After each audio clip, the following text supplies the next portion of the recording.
것이다. 우리가 사회주의 할 때는 뭡니까? 개인보다는 공동체를 우선하고 민간 생활의 개선을 목적으로 부동산 문제 등의 해결을 위한 방법을 찾는 시장은 굉장히 효율적이거든요. 근데 그 시장이 고장났어. 자동차 고장난 거랑 똑같은 고쳐야죠. 네. 시험과 관련된 부분을 지금 더 들어가 말씀드리겠습니다. 안녕하십니까?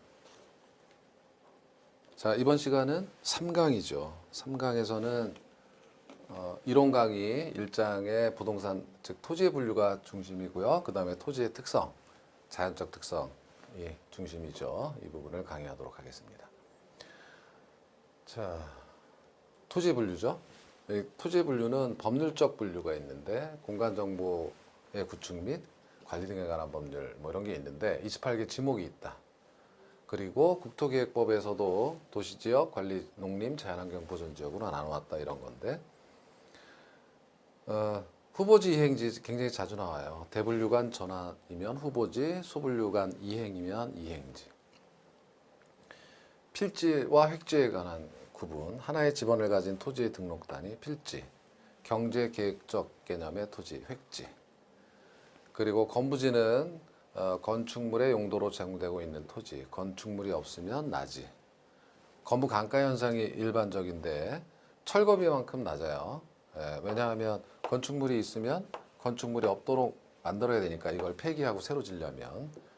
그러나 건부 증가 현상은 건축 제한이나 보상지역으로 지정될 경우에 가치가 올라갈 수 있다 이런 얘기입니다. 자, 토지의 분류는 공간정보의 구축 및 관리 등에 관한 법률 이렇게 되어 있는데 과거에 지적법이 자꾸 변해서 이제 법률이 여기까지 왔어요. 근데 내용은 같습니다. 그래서 지목의 종류에 이렇게 28개 지목이 있어요. 전답, 과수원, 목장, 용지 해서 묘지, 잡종지까지 있는데 우리 시험에서는 다음 중 지적법상, 즉 이 법상 지목인 것은 아닌 것은 고르는 단답식 문제가 있었어요. 그 정도 내용을 보시면 될 것 같고요. 자, 그 다음 이제 대지, 택지, 부지를 구분하는 거예요. 대지는 여기 지적법상 지목이 대로 설정된 토지입니다. 이렇게 토가 있죠. 지적법상 지목이 대예요. 근데 문제는 보면 여기 지적법상 지목이 된데 대지가 건축물을 지을 수 있는 토지를 포괄하는 개념이다. 이렇게 얘기할 수가 없어요. 왜냐하면 대 말고 공장용지, 학교용지, 그렇죠? 주유소용지, 창고용지 뭐 이런 것 등이 있거든요. 그러니까 결국은 공장용지, 창고용지 등은 지목을 달리하고 있죠. 그러니까 택지라는 개념이 필요했다. 그러니까 대지는 결국은 이렇게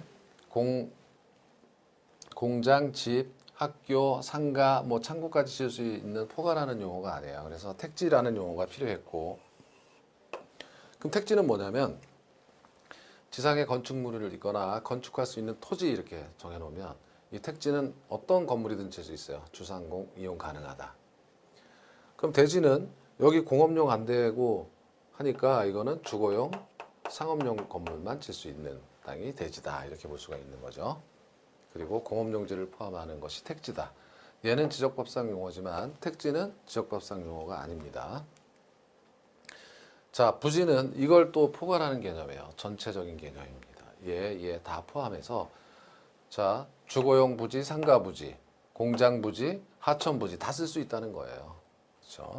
그러나 택지는 아니죠, 얘는. 왜냐하면 건축할 수 없는 거니까. 이런 것까지 포함하는 개념이 부지다. 그렇죠? 이런 내용입니다. 자, 후보지 이행지는 이제 용도 지역을 크게 분류해서 변하고 있느냐, 작은 범위 내에서 변하고 있느냐 이런 내용이에요. 별표는 자주 나오는 빈출을 표시하고 있습니다. 그래서 보시면 자, 우리가 용도 지역을 크게 분류하면 택지, 농지, 임지로 나누고 택지를 또 잘게 소분류해 보면 주거용, 상업용, 공업용지로 나눌 수가 있고 농지는 전지, 답지, 과수원, 임지는 용지림, 심탈림 이렇게 나눌 수가 있는데 전지에서 가령 여기 전지는 농지에 속하는 거죠. 대분류상 전지에서 주거지로 주거지는 대분류상 택지에 속하는 거죠. 대분류상. 그럼 이렇게 농지에서 택지로 완전히 신분이 바뀐 거, 이러한 농지를 후보지라고 한다. 여기 이 경우에는 택지 후보지라고 한다. 이렇게 얘기를 하는 거고요. 그러나 완전히 신분이 바뀌는 게 아니라 이 안에서 좁게 변하는 거, 이런 걸 이행지라고 한다 이거예요. 즉 대분류 내죠. 이것도 대분류. 대분류가 달라졌지만 같아요. 대분류 내에서 공업지에서 주거지로 공장 나가고 아파트 짓는다 이겁니다. 그러면 그 공장 공업용지는 이행지다 이렇게 얘기를 하는 거예요. 그렇죠? 이렇게 구분하는 것이 의외로 잘 나와요. 자, 필지와 획지도 쉽지만 빈출입니다. 하나의 지번이 붙는 등기 등록의 단위가 되는 토지를 필지라고 하고, 이 필지가 물건의 단위가 되는 거예요. 획지는 자연, 인문 여러 조건에 의해서 사람들이 구별하기 위해서 이렇게 획을 그어 놓은 토지입니다. 그래서 가격 수준이 비슷한 일단의 토지이기도 하다 이렇게 되는 거고요. 건부지는 건축물의 용도로 제공되고 있고, 나지는 택지에 건축물 등이 없는 토지인데, 이 나지를 이렇게 정의해서 시험에 나온 적이 있어요. 토지부상 평가 지침에서 나지라 함은 토지에 건물 기타의 정착물이 없고, 이것뿐만 아니라 지상권 등 토지의 사용 수익을 제한하는 사법상의 권리가 설정되어 있지 아니한 토지다 이렇게 정의해 놨어요. 이거는 참고로만 보세요. 일본에서는 이 나지를 저지와 갱지로 구분하고 있다. 저지는 공적 규제, 사적 제한 모두 있고, 갱지는 공적 규제만 있음. 사실 이게 갱지죠, 그러면. 그죠? 사법상 권리가 설정되어 있지 않은 토지니까. 이건 뭐 보실 필요가 없을 것 같아요. 과거에 10회 때 이런 문제가 있었습니다만 최근에는 이렇게 정의를 해놨기 때문에. 자, 그리고 건부강가가 일반적인 현상이라 그랬어요. 건부지는 이 건물이 오래됐고 이 토지에 어울리지 않아. 그러면 철거를 해야 돼요. 철거비만큼 쌉니다. 오히려 그 근처에 나지가 있다면 여기는 그냥 철거할 필요가 없으니까 건부지는 감가 현상이 발생한다. 이렇게 되는 겁니다. 그러나 건부 증가 현상은 여기 건축 제한이 되면 있는 게 낫고, 여기 못 지니까 어차피 보상지역으로 지정되면 나지상정 평가를 하니까 건부지 가치가 올라간다. 건부 증가 현상이 나타날 수 있다는 겁니다. 자, 공지라는 것은 이거는 건폐율이죠. 대지 면적분의 건축 면적이 건폐율입니다. 이게 100%가 될 수가 없죠. 꽉 차니까. 꽉 채우지 못하고 남겨놓은 토지가 빌공짜를 써서 공지입니다. 용적률 때문에도 간접적으로 이 공지가 생겨요. 공한지는, 여기서 공한지는 이게 뭡니까? 한량입니다. 한량. 자, 한량은 방치되어 있어요. 집가 상승만은 기대하고 뭐 이렇게 되는 거고, 유휴지는 여기서는 노는 땅이에요. 앞에 유자를 보세요. 필요 이상 남는 땅이 유휴지고요. 휴한지는 얘하고 달라요. 이건 쉬는 거잖아요. 이거는 지력 회복을 위해서 묵히는 토지. 인삼밭으로 쓰면 지력이 너무 상해서 쉬어야 됩니다. 그리고 맹지는 장림맹자를 써가지고 안 보인다. 도로가 안 보여요. 도로에 직접 접하는 부분이 없다. 그러면 건축이 불가능합니다. 대지는 지적법상 대가 아니라 여기는 오디자를 썼죠. 아까 흑토자인데, 이거는 맹지는 이렇게 이게 맹지죠. 타인의 토로에 접하지 않았어요. 그러나 좁은 접속면을 가지고 연결되어 있다. 그럼 이게 자루 모양으로 생겼다 해서 자루 대자를 써서 대지다. 이렇게 되는 거죠. 자, 소지는 원래의 땅, 택지 개발 전에 원래의 땅을 원지 혹은 소지라고 한다. 뭐 이렇게 되는 거고. 법지란, 이거는 경사면을 법면 이렇게 되면 경사면 이렇게 말하는 거죠. 그러니까 경사면한 땅은 아무런 실익이 없어요. 법으로 소유할 수는 있지만, 반대의 경우는 빈지가 있는데, 빈지는 바닷가라고도 하는 건데, 경제적 실익은 있는데 소유권이 인정되지 않아요. 예를 들면 자, 여기서부터가 최고 만조 수위부터 토지인데 지적공부에 등록되는 것은 여기서부터 등록될 수 있다. 소유권이 인정되지 않는 거죠. 이것을 바닷가 해변 토지라고 한다. 포락지는 개인 사유로 전답 등의 하천으로 변한 토지, 혹은 지적공부에 등록된 토지가 물에 침식되어 수면 밑으로 잠긴 토지를 말한다. 한계지는 가령 택지 이용의 최후 원방권이다. 그리고 선하지는 고압선 아래 토지니까 이거는 감가가 해야 되겠죠. 고압선 밑이니까. 참고로 공유수면 이란 공유수면관리법에 바다와 바닷가, 바닷가는 아까 빈지라고 했었죠. 여기선 바닷가라는 표현을 씁니다. 하천호수 국어 공공용지로 공공용으로 사용되는 수면 또는 수유로 국익인 것을 공유수면이라고 하고, 바닷가 이게 저기죠. 빈지 소유권 등록이 안 돼요. 포락지 수면 밑으로 잠긴 토지, 간석지 요게 이제 하나 있는데 이거는 만조 수위부터 간조 수위, 바닷물이 썰물이 빠지면 여기고 밀물이 들어오면 여기까지다. 그럼 여기 빈 토지 있죠? 간석지입니다. 이런 정도가 있다. 참고적으로 보시고요. 건물의 분류는 뭐 시험에 잘 나와본 적이 없는 건데 그냥 한 번씩 보시면 돼요. 집을 나중에 혹시 짓게 되시면 가구식 구조라는 건 이런 식으로, 그죠? 얽는 겁니다. 짜맞추어서 철제나 목조를. 조적식은 이렇게 벽돌 쌓아 나가는 거고요.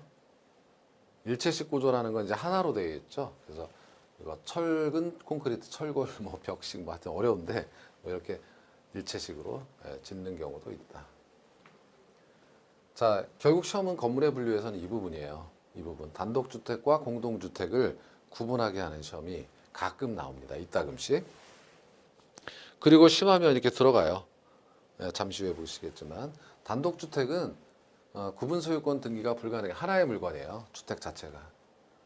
나중에 감정평가에서는 부동산 주택 가격을 공시할 때 표준주택과 개별주택으로 나누어서 공시한다. 여기에 어떤 종류가 있냐면 단독주택, 그냥 일반적으로 보는 단독주택, 다중주택. 자, 항상 보면 이 단독은 100평입니다. 100평 기준이에요. 이걸 기억하시면 돼요. 330제곱미터고 층수도 3층입니다. 이하이면 단독. 이것이 다중주택이다. 다가구주택은 여기 다중과 달리 660제곱미터, 200평이죠. 그리고 상계층. 요거 상계층은 맞지만 다중만 330, 100평이고 다가구하고 나중에 다세대를 구분할 때는 이게 이하냐 초과냐 뭐 이렇게 되는 거죠. 19세대 이하, 공관 등이 단독주택이다. 공관. 자, 그리고 공동주택은 구분 소유권 등기가 가능해요. 물건이 하나가 아니라 쪼개서 팔 수가 있어요. 분양이 가능하다. 이거는. 그리고 나중에 여기 감정평가에서는 공시를 할 때 전수조사한다. 뭐 이렇게 되는 거고요.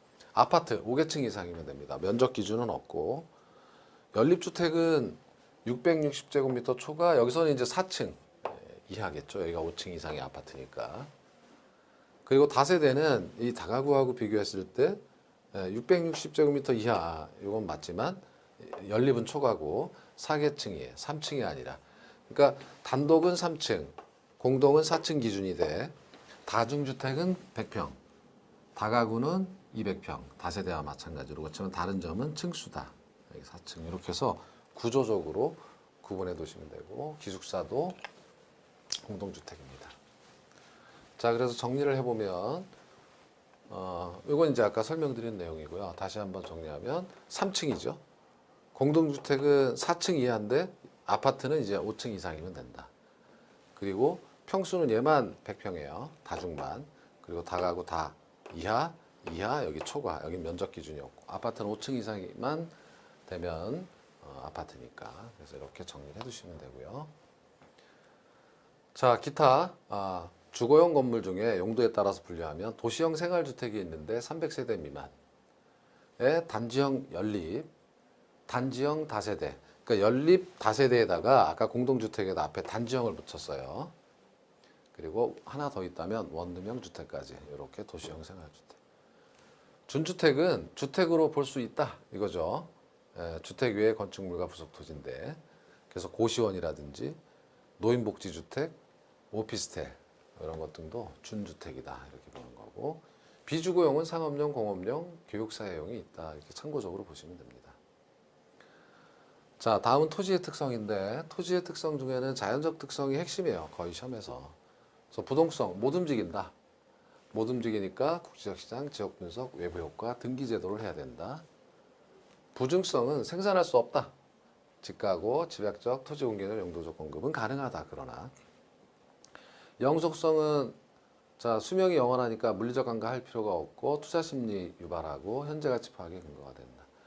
개별성은 일물이과의 법칙 부적용, 개별 분석, 물리적으로 대체할 수가 없다. 다 달라서. 인접성은 용도적 측면에서는 대체 가능하다. 뭐 이런 정도. 인문적 특성 중에서는 얘가 핵심이죠. 용도의 다양성, 변형성이라고도 한다. 최유용의 판단 근거, 가치 다원설. 분합성, 분필할 필요할 수 있고, 자 여기 물리적 위치는 고정되어 있지만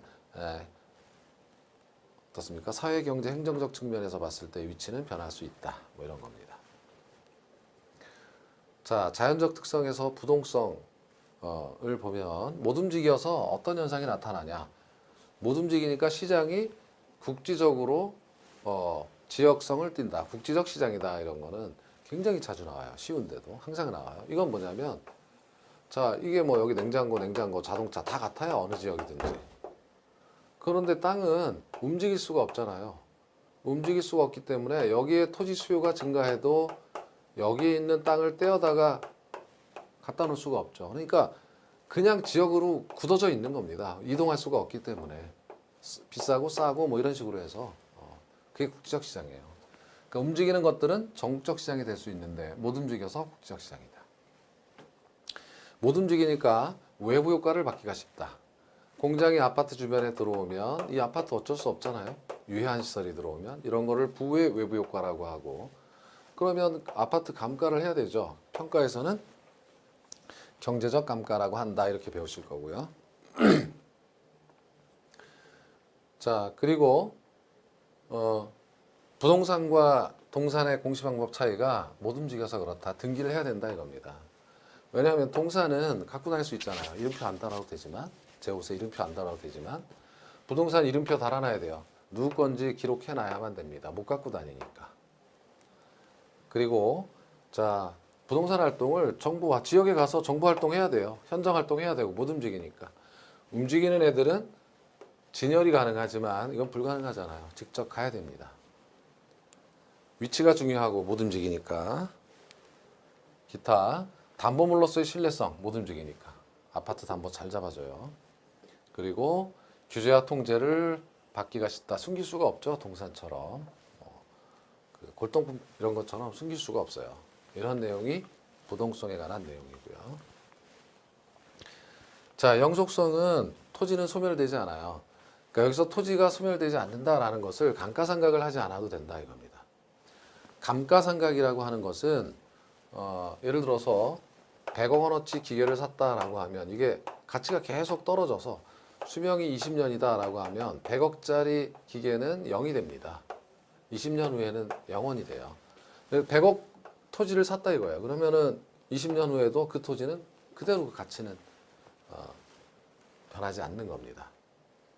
그래서 감정평가에서는 이게 건물이라도 마찬가지죠. 토지에 한해서 영속성이에요. 건물 같은 경우 100억짜리 건물 수명이 50년이다라고 하면 자 이렇게 건물은 소멸하니까 감정평가에서는 제조달 원가를 구해서 감가 누계액을 빼가지고 원가 방식에 의해서 감정평가를 하거든요. 그러니까 소모를 전제로 하는 재생산 이론 이거를 지금 소모가 됐을 테니까 이걸 새 건물로 만든다면 얼마인가라는 적용이 불가능하다 이겁니다.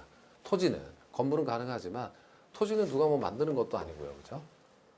그러나 경제적 감가상각은 가능해요. 물리적으로는 그대로 있지만 주변 환경이 안 좋아져 가지고 토지 가치가 떨어질 수도 있죠. 이걸 경제적 감가라고 하니까 이건 감정평가와 관련이 되어 있네요.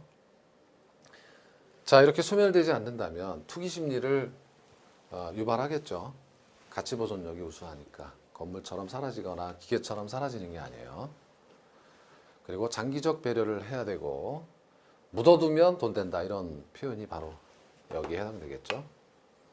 임대차 시장. 자 수명이 기니까 남한테 빌려줄 수가 있어요.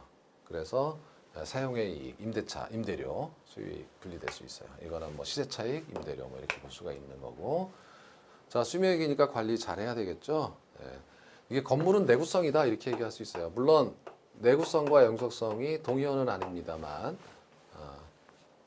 수명이 좀 길다라는 측면에서 유사하다라는 거. 그래서 관리도 중요하고 임대차 시장이 발달했다 연결시킬 수가 있어요. 장기적 배려까지. 자, 다음은 부증성인데 이 부증성은 생산할 수 없다 해서 비생산성이라고도 해요. 이 말 그대로는 증가하지 않는다. 왜? 생산할 수 없기 때문에. 그러면 토지 수요는 늘어나는데 생산할 수가 없다면 땅값은 비싸집니다. 이게 집가구라고 하는 거죠. 땅값이 비싸면 공공용지 확보가 어렵고 그렇겠죠, 당연히. 나라 재정이 들어가는데. 그리고 땅값이 비싸면 특히 이제 도시 토지는 그렇죠. 집약적으로 도시 토지를 이용해서 고층화가 되는 겁니다. 그리고 생산할 수 없는 토지는 잘 이용해야 됩니다. 그래서 개인의 소유권을 제한할 수 있다. 재산권을 공개념이에요. 그리고 생산비 법칙이라는 걸 너무 어렵게 생각하지 마시고 어렵게 생각하지 마시고 그러니까 예를 들어서 생산할 수 있다면 생산비를 투입해서 물건을 만들어낸다 이거예요. 근데 이거는 만들 수가 없잖아요. 땅을 어떻게 만들어요, 그죠? 이제 중요한 것은 이 부중성의 뜻은 물리적 토지 공급량이 고정되어 있다라는 건데, 그럼 매립지 등은 어떻게 되는 겁니까? 부중성의 예외다 하면 틀린다는 거예요. 그게 아니다라는 거죠. 예. 매립지는 자 다른 토지의 희생하에 이거 잘라다가 메꿔버린 겁니다. 가령 이게 저수지면 유지죠. 유지가 농지로 바뀌었어요. 이게 줄었지만 농지 자체가 늘었죠. 그래서 전체 토지량이 변한 건 아니에요. 부증성의 예외는 아니다 이런 뜻입니다. 자, 가장 자주 나오고 중요한 것은 그렇다고 아예 생산할 수 없느냐, 그건 아니다라는 거죠. 용도적 관점에서 본다면 공급은 가능하다 이겁니다. 가령 자 농지를 줄이고 택지를 만들었다. 그러면 택지라고 하는 용도적 관점에서 본다면 택지량은 늘어난 거예요. 부증성의 예외냐? 아니에요. 농지가 줄었잖아요. 이런 것을 용도적 공급이라고 하고, 부증성 때문에 용도적 공급은 불가능하다 하면 틀린 거예요. 용도적 측면에서의 공급은 가능하다. 이렇게 이제 보셔야 된다는 겁니다. 자, 개별성은 이질성이라고도 해요. 이질성. 여기. 이 이질성의 반대는 동질성이죠. 그러니까 각 필지는 동질성, 같은 것이 없다라는 뜻이에요. 다 다르다라는 겁니다. 그러면 일물일가의 법칙이라는 것은 일물은 같은 물건이에요. 같은 물건이라면 같은 가격이다. 이게 시장의 법칙이거든요.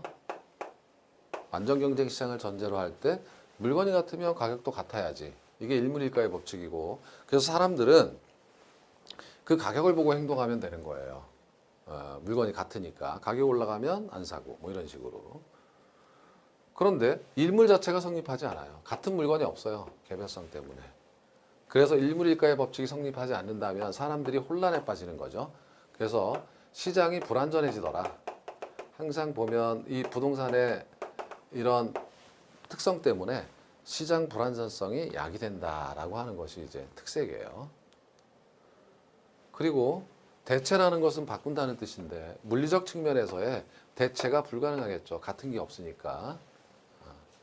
그리고 다 다르니까 이제 개별 물건, 각 필지를 개별 분석해야 돼요. 예, 이런 것이 개별성이다.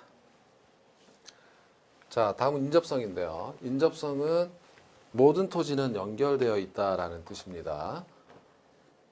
용도적 측면에서의 대체 가능성이라고 하는 것은 물리적 측면에서의 비대체성, 바꿀 수가 없죠, 토지는. 그렇지만 용도적 측면에서 자 여기 택지 도시지역이 있고요. 여기 농지가 있다라고 하면 이렇게 인접해 있는 토지를 택지로 바꾸어서 용도를 바꾸어서 사용해도 무방하다. 인접해 있기 때문에, 붙어 있기 때문에.